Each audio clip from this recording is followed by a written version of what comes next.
స్పీకర్గా ఎన్నికైన అయ్యన్న పాత్రుడు గారికి నా హృదయపూర్వక శుభాకాంక్షలు. అయ్యన్న పాత్రుడు గారు అంటే అందరి పాత్రుడు, ఎప్పుడూ ప్రజల గురించే ఆలోచించే వ్యక్తి. అధికారంలో ఉన్న ప్రతిపక్షంలో ఉన్న ప్రజల సమస్యలు ఎట్లా పరిష్కరించాలని ఆలోచించే వ్యక్తి అయ్యన్న పాత్రుడు గారు. అయ్యన్న పాత్రుడు గారు అంటే ఒక పోరాటం, ఒక పౌరుషం.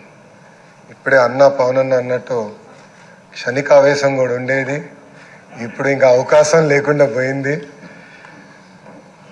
1983లో విశ్వవిఖ్యాత నడసార్వభౌమ స్వర్గీయ నందమూరి తారక రామారావు గారు ఆనాడు తెలుగుదేశం పార్టీని స్థాపించినప్పుడు 25 సంవత్సరాల వయసులో మీరు ఆనాడు పోటీ చేశారు, ఎమ్మెల్యే అయ్యారు. ఆనాడు భారతదేశంలోనే సెకండ్ యంగెస్ట్ ఎమ్మెల్యేగా అయ్యన్న పాత్రుడు గారు నిలబడ్డారు. 25 సంవత్సరాల వయసులో మీరు మంత్రిగా కూడా అయ్యారు.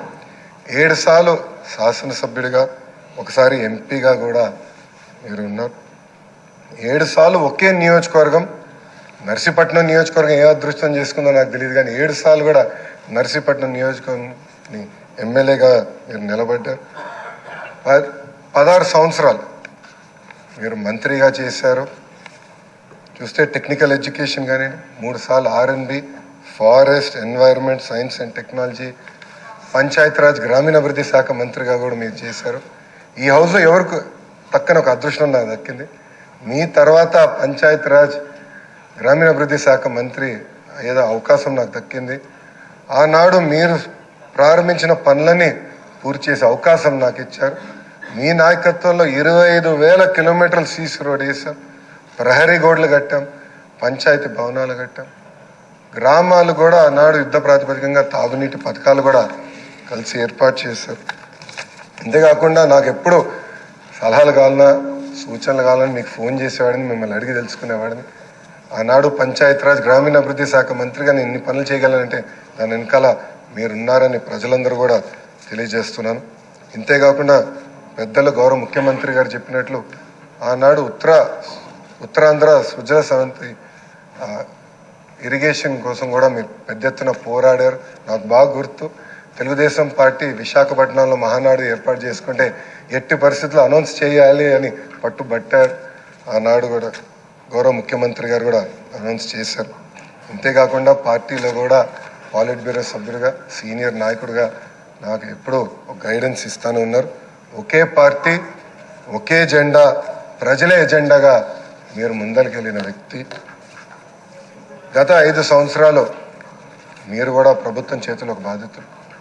23 కేసులు మీ పైన కూడా, బంపర్ ఆఫర్ మీ పైన కూడా పెట్టారు. మీ పైన కూడా నిర్భయ కేసు పెడతాం కానివ్వండి, అని చేస్తాం, చాలా బాధాకరం. ఆనాడు కావాలని ఇల్లు ఇల్లీగల్గా ఉందని కోర్టు కూల్చొద్దు అని చెప్పినా కూడా అతి ఉత్సాహంతో అధికారుల్ని, పోలీస్ సోదరులను పంపించి మీ ఇల్లు పైన కూడా దాడి చేశారు, కుటుంబం పైన దాడి చేశారు. మీ భార్య కానీ 2 అబ్బాయిలు కూడా బాధితులై ప్రభుత్వం చేతులు. ఆనాడు నేను నర్సీపట్నంకు వెళ్ళాను, కుటుంబాన్ని కలిసినప్పుడు వాళ్ళని ఒకటే అడిగాను, ఇక్కడికి మీరు ఎందుకు వచ్చారు? మీ అవసరం రాష్ట్రానికి ఉంది, ఏం పర్వాలేదు, అయ్యన్న పాత్రుడు గారు పోరాడతారు, ఎక్కడికి వెళ్ళరు, మీరు వెళ్ళి అందరు కార్యకర్తల్ని కాపాడండి అని తల్లి కూడా నాకు చెప్పడం జరిగింది. నేను అది ఎప్పుడూ మరవలేను. రాజకీయాలు చూసి పెరిగిన వ్యక్తి. ఒకప్పుడు శాసనసభ జరుగుతుందంటే రాత్రి 2-3 వరకు కూడా జరిగేది. ముఖ్యమంత్రి గారు, ప్రతిపక్ష నేత హోరాహోరీగా చర్చలు చేశారు. యువకులుగా మేమందరం చూసేవాళ్ళు. ఉందాతనంగా సభ జరిగేది. ఎవరన్నా స్పీడ్గా మాట్లాడినా 2వ రోజు సభకొచ్చి కొంచెం స్పీడ్గా మాట్లాడడం, క్షమించండి అని కూడా కోరిన రోజులు అందరం చూసాం. కానీ గత 5 సంవత్సరాలు అన్నీ లేకుండా పోయినాయి. ప్రజలు కూడా ఒక మాటలో చెప్పాలంటే శాసనసభని అసహించుకునే పరిస్థితి వచ్చింది. ఇది చాలా చాలా బాధాకరం. ఇక్కడ చాలామంది మొదటిసారి శాసనసభ్యులు ఉన్నారు. మీ నాయకత్వంలో నేర్చుకునేదానికి మేము ఈ హౌస్కి వచ్చాం. సభ సాంప్రదాయాలు ఏంటి, ఎలా ముందలు తీసుకెళ్ళనేది మీరు మమ్మల్ని అందరినీ గైడ్ చేయండి. యంగ్స్టర్స్గా గతంలో ఎట్లయితే సభ జరిగేదో, పెద్దలు ఎలా ఈ సభని నిర్వహించారో నేర్చుకోవాలన్న ఆలోచనతో మేమందరం ఇక్కడికి వచ్చాం. మీ ప్రోత్సాహం ఎప్పుడు మాకు ఉండాలని మిమ్మల్ని అందరినీ అధ్యక్ష వారిని నేను కోరుతున్నాను. అంతేకాకుండా మాకు నాయకత్వం అందించండి, లీడర్షిప్ ఇవ్వండి. హౌస్ని మేమందరం మీరు చెప్పిన మాట మీద నిలబడతాం. గౌరవ ముఖ్యమంత్రి గారు మన మంత్రులు కలిసినప్పుడు మాకు చెప్పారు, ప్రతిపక్ష హోదా లేకపోయినా, ప్రతిపక్ష ఇక్కడ ఈరోజు హౌస్కి రాకపోయినా మనమే ప్రతిపక్షం అనుకోవాలి. ప్రజల తరపున నిలబడాలి, ప్రజల తరపున పోరాడాలి, ప్రజల సమస్యలు తెలుసుకోవాలి, ప్రజలకు కావాల్సిన చట్టాలు మనం తీసుకురావాలని చాలా స్పష్టంగా చెప్పారు. దానికి మీ సహకారం చాలా చాలా అవసరం అని మిమ్మల్ని నేను కోరుతున్నాను.